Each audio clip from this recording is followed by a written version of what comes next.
નમસ્કાર ખેડૂત મિત્રો, ઓનલી ખેડૂત હેલ્પમાં આપનું સ્વાગત છે। આજે તારીખ 2 જૂન 2026 આજના મહત્વના સવારના હવામાન સમાચાર જાણીશું, જેમાં ગુજરાતમાં વરસાદની આગાહી કરવામાં આવી છે। કેટલાક વિસ્તારોમાં માવઠાની શક્યતા પણ રહેલી છે। તો જોઈએ સંપૂર્ણ અપડેટ।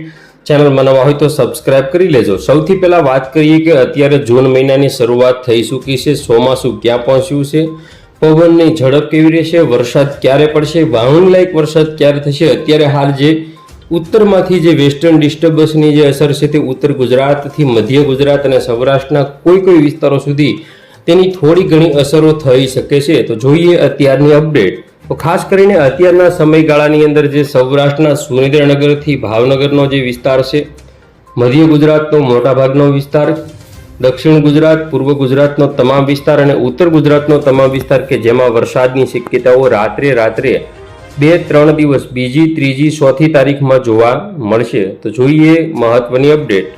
ગત રાત્રે પણ ખાસ કરીને આજે બધા વિસ્તારો છે જેમાં વરસાદ નોંધાયો છે। અમદાવાદ હોય, મહેસાણા હોય, ગોધરા, દાહોદ પંથક હોય, આજે બધા વિસ્તારો છે કોઈ તેમાં ખાસ કરીને ઉત્તર ગુજરાતના પાટડી આજુબાજુના જે વિસ્તારો છે જેમાં વરસાદ નોંધાયો છે। તો જોઈએ હવે ખાસ કરીને આજે કેવું વાતાવરણ દિવસભર રહેશે। તો દિવસે બપોર પછીનો જે સમયગાળો છે જેમાં સૌરાષ્ટ્રના ગણ્યા ગાંઠિયા વિસ્તારોમાં વાદળછાયા વાતાવરણ વચ્ચે આજે ધારી સાઈડના વિસ્તારો છે, પાલીતાણા, રાજુલા, તળાજા સાઈડના વિસ્તારો છે, ભાવનગર સાઈડના વિસ્તારો છે જેમાં અમી સાંટના રૂપી સાંટાસૂટી થઈ શકે।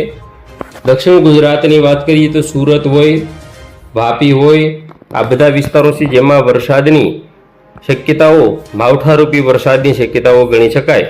તો જોઈએ આજે રાત્રિનો જે સમયગાળો છે, આવનાર સમયગાળામાં એટલે કે રાત્રે ખાસ કરીને 11 થી 12, 1 વાગ્યાના સમયગાળામાં મજબૂત વેસ્ટર્ન ડિસ્ટર્બન્સની અસર હેઠળ ખાસ કરીને જે ઉત્તર ગુજરાતના જે વિસ્તારો છે જેમાં આપણે જોઈએ તો સૌરાષ્ટ્રથી હળવદ, ધ્રાંગધ્રા, પાટડી, વિરમગામ તેમજ આજુબાજુના જે વિસ્તારો છે, રામપુરા સાઈડના જે વિસ્તારો છે, તેમજ સમી તાલુકો આજુબાજુના જે વિસ્તારો છે, પાટણ તેમજ રાધનપુર, સારણકા, બેલા, આડેસર તેમજ સુઈગામ, દિયોદર, આ જે બધા વિસ્તારો છે, થરાદ હોય, ધાનેરા હોય, ભાટસણ હોય, ડીસા હોય, તેમાં વધારે વરસાદની સંભાવના છે। પાલનપુર, ભાટસણ, સિદ્ધપુર, સાબરકાંઠા, બનાસકાંઠા, અરવલ્લી, મહીસાગર, અમદાવાદ, ગાંધીનગર, ખેડા, આણંદ સાઈડના જે વિસ્તારો છે જેમાં પણ આજે રાત્રે વરસાદ આપણને જોવા મળશે। ખાસ કરીને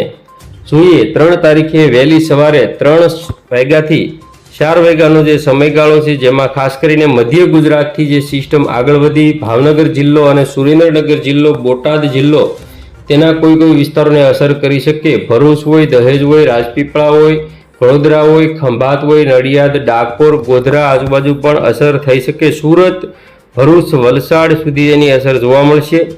સવારના 4 વાગ્યાની અપડેટ જોઈએ જેમાં ખાસ કરીને ભાવનગર જિલ્લો, બોટાદ જિલ્લો, વડોદરા, ભરૂચ, સુરત, વલસાડ, નવસારી, ડાંગ, તાપી આજુબાજુના જે વિસ્તારો છે, વલસાડ હોય, ખેરગામ હોય, અંબાડા હોય, ડાંગ હોય, સાપુતારા, આ બધા વિસ્તારોની અંદર વરસાદ આપણને રાત્રે જોવા મળશે।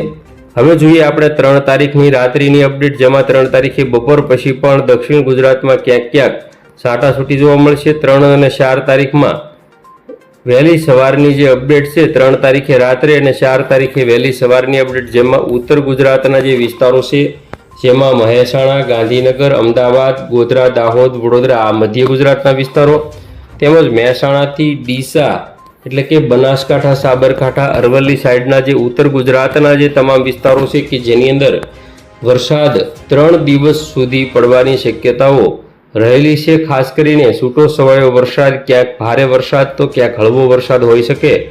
5 તારીખે રાત્રે પણ વરસાદની શક્યતાઓ નથી। ત્યાર પછી 6-7 તારીખ તેમજ જેમાં સૌરાષ્ટ્રમાં એકલ દોકલ વિસ્તારોમાં પ્રી મોન્સૂન એક્ટિવિટી રાજકોટ હોય, અમરેલી હોય, ભાવનગર હોય તેમાં જોવા મળશે। ધીમે ધીમે પ્રી મોન્સૂન એક્ટિવિટીની તીવ્રતાઓ વચ્ચે દક્ષિણ ગુજરાત હોય કે સૌરાષ્ટ્રના વિસ્તારો હોય તેમાં ચાલુ થશે। વાત કરીએ ચોમાસાની ગતિવિધિની તો આગામી સમયની અંદર 12-13 તારીખમાં પણ ચોમાસું આગળ વધવાની ગતિવિધિ જણાતી નથી। માત્ર ને માત્ર ચોમાસું ક્યાં અટક્યું છે તેની વાત કરીએ તો અત્યારે હાલ ચોમાસાની જે ગતિવિધિ છે તે શ્રીલંકા આજુબાજુના જે વિસ્તારો છે ત્યાંથી આ રીતે અત્યારે 1 જૂન સુધીમાં છે. કેરળની અંદર પણ ચોમાસું હજી પહોંચ્યું નથી. તો ખાસ કરીને હવે જોઈએ આપણે પવનની ઝડપ.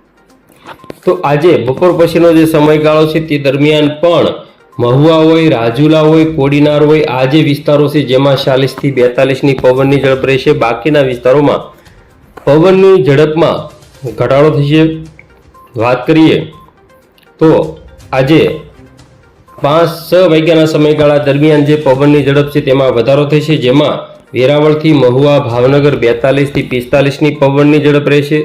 3 તારીખની વાત કરીએ જેમાં પણ બપોર પછી એટલે કે 4 વાગ્યા પછી પવનની ઝડપ 40 થી 45ની થઈ શકે છે.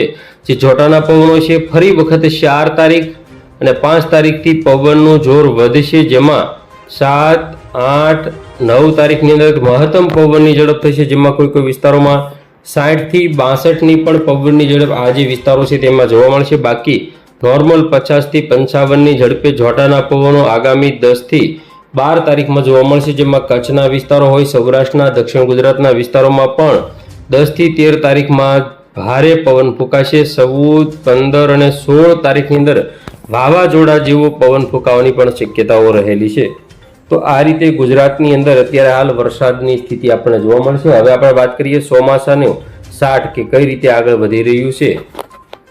હવે આપણે ચોમાસાનો નકશો જોઈએ છીએ, જેમાં આપણે વાત કરી હતી કે 1 જૂન સુધીમાં ચોમાસું ક્યાં પહોંચશે તેની વાત હતી. તો કે આ આપણું કેરળ છે ભારતનું, ત્યાં ચોમાસું પહોંચવાની ધારણા હતી, પરંતુ હજી શ્રીલંકાને પણ વટાવ્યું નથી. અહીંથી જે ચોમાસાની જે શરૂઆત થઈ ચૂકી 16-17 મેથી 1 જૂન એટલે કે 15 દિવસનો સમયગાળો થયો છે. ચોમાસાની ગતિવિધિ જરા પણ કહી શકાય તેવી જોવા નથી મળી. હજુ 5 જૂન સુધીમાં ચોમાસું કેરળમાં પહોંચે તેવી શક્યતાઓ ઓછી છે. આગામી 10 જૂન આજુબાજુ કેરળમાં પહોંચે એટલે કે 10 દિવસ લેટ થઈ શકે. તો ગુજરાતની અંદર 20 જૂન જે દર્શાવાઈ રહી છે તેમાં પણ વધારો થઈ અને 25 થી 30 જૂનની અંદર ગુજરાતમાં ચોમાસું પહોંચી શકે. બાકી ખાસ કરીને પ્રી મોન્સૂન એક્ટિવિટીમાં ક્યાંક વાવણી લાયક વરસાદ થવાની શક્યતાઓ રહેશે, જે 15 જૂનથી લઈ 20 જૂન, 20 જૂનથી 30 જૂનની અંદર ગુજરાતમાં વાવણી લાયક વરસાદની શક્યતાઓ ગણી શકાય. ત્યાર પછી જુલાઈના શરૂઆતના દિવસોની અંદર સારામાં સારો વરસાદ પડશે. અલ નીનોની અસર આ વર્ષે જોવા મળે તો ગુજરાતમાં ચોમાસું સાધારણ રહેશે, ખેડૂતો માટે સામાન્ય ચોમાસું રહેશે. બાકી ખાસ કરીને કહ્યા મુજબ ગત વર્ષની તુલનાએ ચોમાસું નબળું ગણી શકાય. તો ખેડૂત મિત્રો, આગામી સમયમાં વાવણી લાયક વરસાદ ક્યારે થવાનો છે તેની સંપૂર્ણ અપડેટ પણ આપણે આપતા રહીશું. પવનની ઝડપ અને સહિત તમામ અપડેટો આપણે આપવાના છીએ. અરબ સાગરની અંદર વાવાઝોડું બને તો તેનો ટ્રેક પણ આપણે આપતા રહીશું. તો જોતા રહેજો અમારી યુટ્યુબ ચેનલ. તો ફરી વખત મળીશું નવી અપડેટમાં. જોતા રહેજો ઓનલી ખેડૂત.